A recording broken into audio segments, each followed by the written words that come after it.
Pán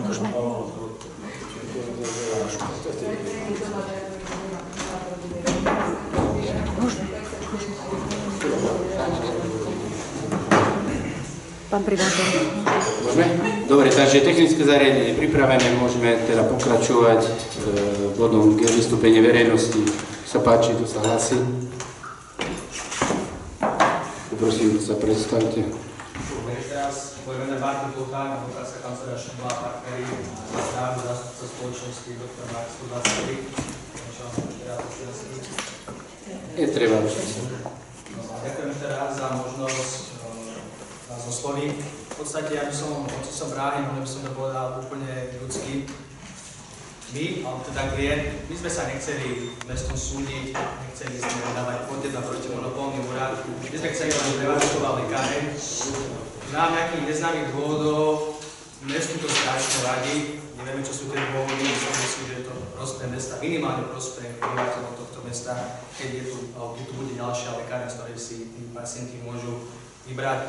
Bohužiaľ sme narazili na určitý nezákonný postup, ktorý bol teda konštatovaný viacerými orgánmi. A vieme, že sme v stave, keď krajský súd uložil mestu povinnosť zrušiť to rozhodnutie nezákonného primátora. Pán primátor ho zrušil a vlastne zostala otvorená naša žiadosť, ktorá nie je procesne vybavená. To znamená, pán primátor by mal o nej nejakým spôsobom rozhodnúť. My hovoríme len jednu vec, nechceme sa vzdať, budeme pokračovať v tomto a veríme, že raz tú lekáreň otvoríme a bohužiaľ čakáme teda na to, ako sa zachovať na mesto, ale bohužiaľ museli sme osloviť množstvo orgánov od PM, prokuratúry, súdov a tlačíte nás do ďalšieho. My musíme podať, alebo tlačíte nás do podania tej žaloby na náhradu škody a my si myslíme, že toto vôbec nie je v záujme mesta, keď my nechceme škodiť tomu mestu, my chceme len po lekáre. Takže otázka možno, pán primátor, na vás, respektíve apel od nás, budete teraz rozhodovať o tej našej žiadosti opätovne, aby ste zvážili všetky zákonné možnosti, zákonné dôvody, ako tieto žiadosti rozhodnúť alebo nerozhodnúť a vedeli, že pokiaľ nám nevyhoviete z dôvodov, ktoré sú nezákonné, tak my to nevzdáme a budeme bojovať do konca. Či tu lekáreň otvoríme o rok, opäť, to je jedno. To je náš nejaký cieľ, to znamená, otvoríme lekáreň a budeme bojovať do konca. Ďakujem pekne. Ďakujem. Ďalší niekto? Pán Martin Kucháš. Áno, nech sa páči.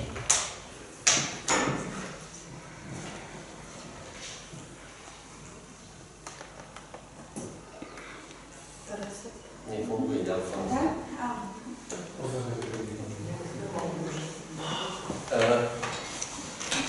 Dobrý večer ešte raz všetkým.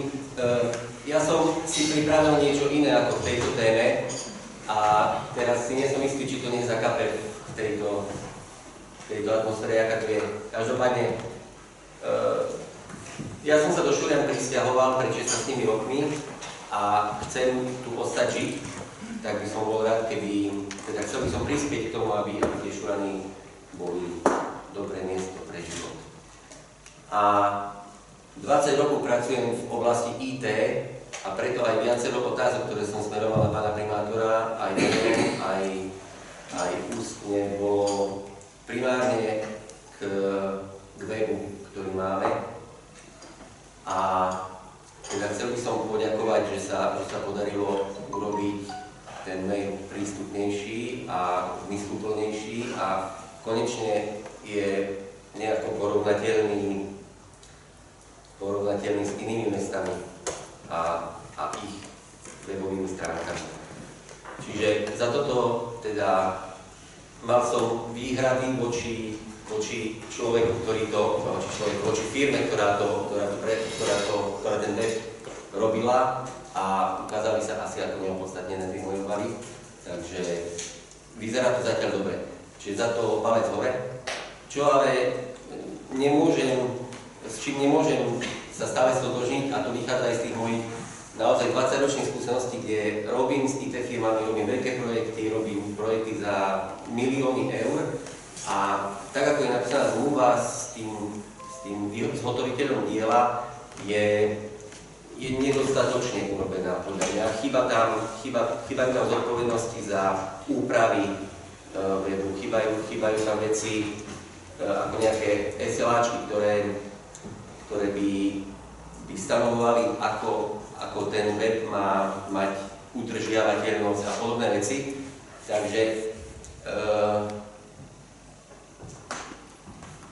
došiel som k tomu tak, že mám nejaké pripomienky k tomu webu. Napriek tomu, že sa mi celkom páči, ale mám k tomu pripomienky. A teraz, že čo s tými pripomienkami? Ja vám ich napíšem a keď ich uznáte za nejak vhodne urobiteľné, tak čo s nimi urobíte? Napíše sa nové nejaké zmenové konanie pre toho človeka a on to urobí, alebo je nejaký balík peňazí, za ktorý už dostal a za ten balík peňazí má urobiť nejaké úpravy, alebo akým spôsobom je to urobené. Čiže to som sa v zmluve nikde nedopátral a to je základná vec, ktorá sa pri dodaní IT diela robí, hej, že čo potom, keď sa to dielo dodá, že čo s tým následnou prevádzkou a sa potom. Druhá vec, ktorá sa týka tiež IT, počul som, že sú nejaké problémy so šerovaním veľkých súborov, napríklad keď sa posielajú nejaké mapy alebo niečo a ako to odovzdať poslancom.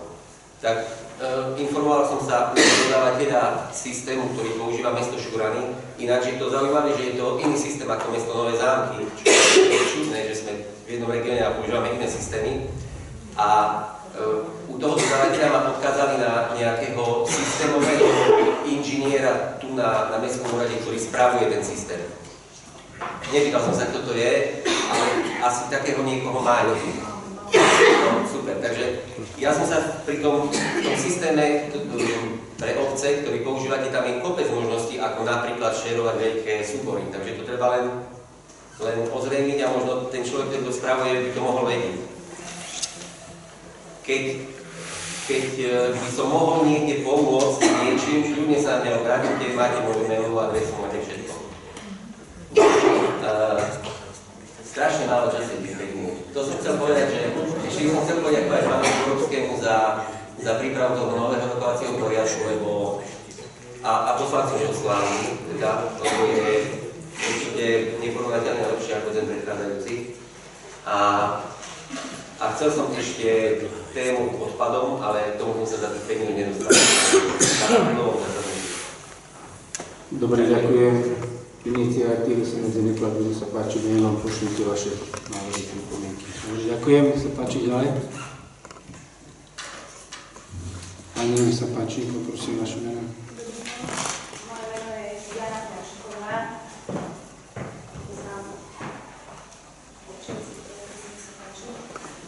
Ja som tu už vystúpila niekoľkokrát, počkám si na časomieru. Asi ma už viacerí poznáte.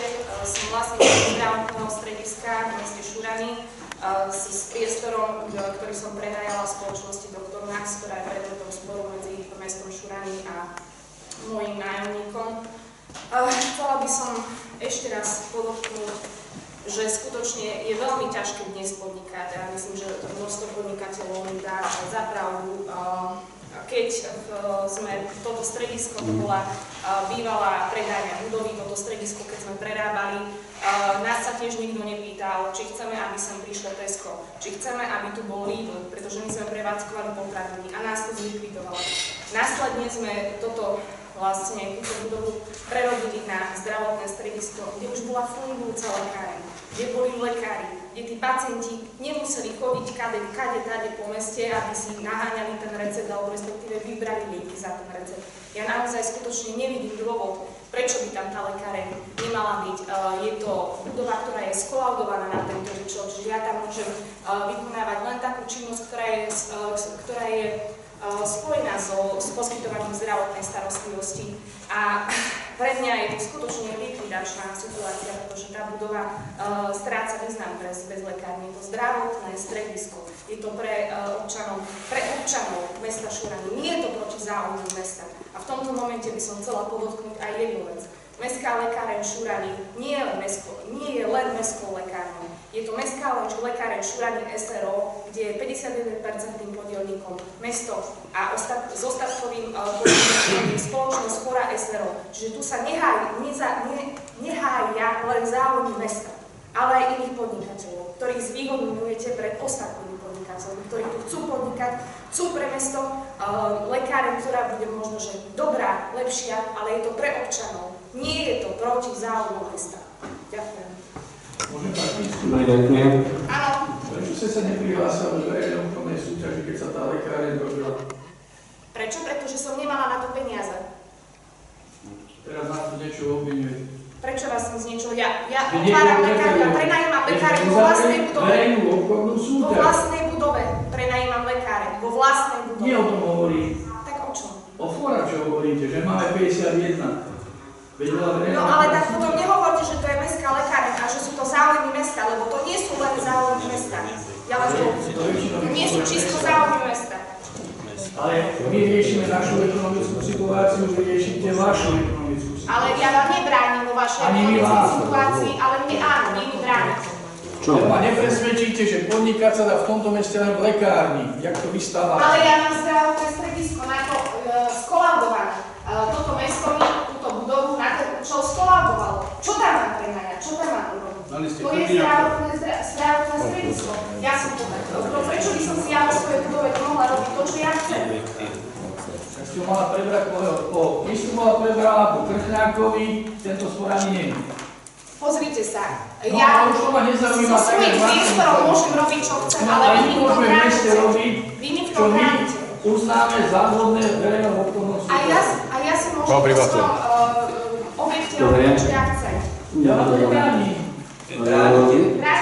Nech sa páči, nie. Pani Načeková, vyjadrili ste, že mesto vám bráni v podnikaní?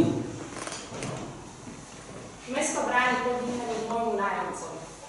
Nie ste povedali, že mesto mi bráni v podnikaní, pretože prenájom priestorov nie je podnikanie. Podľa živnostenského zákona prenájom nehnuteľnosti spojený s inou činnosťou je predmetom, je podnikateľská činnosť. Treba si pozrieť zákon. Áno, mne to dali túto informáciu vedúca živnostenského. Dobre, ďakujem pekne. Ešte niekto? Dobre, ďakujem, takže končím bod vystúpenie verejnosti. Je tam ešte bod H, bod rôzne. Pani poslanci, pani poslankyne, chcete využiť v tomto bode nejakú informáciu, ktorú by ste chceli poskytnúť aj ostatní? A Néme. Ja by som chcel poprosiť poslancov ako predseda komisie na ochranu verejného záujmu, aby nezabudli na to, že treba odostať výkaz a maješu a príbok, a to do konca marca. Prosím, aby si to ustrážili, naozaj je to vážna vec a v prípade oneskorenia alebo neodozdania tam hrozí až zložitý mandátu poslanca. Ďakujem. Ďakujem, skutočne je vhodná pripomienka, na túto sa termín blíži, takže poprosil by som, aby ste rešpektovali komisiu, ktorá je na to určená. Dobre.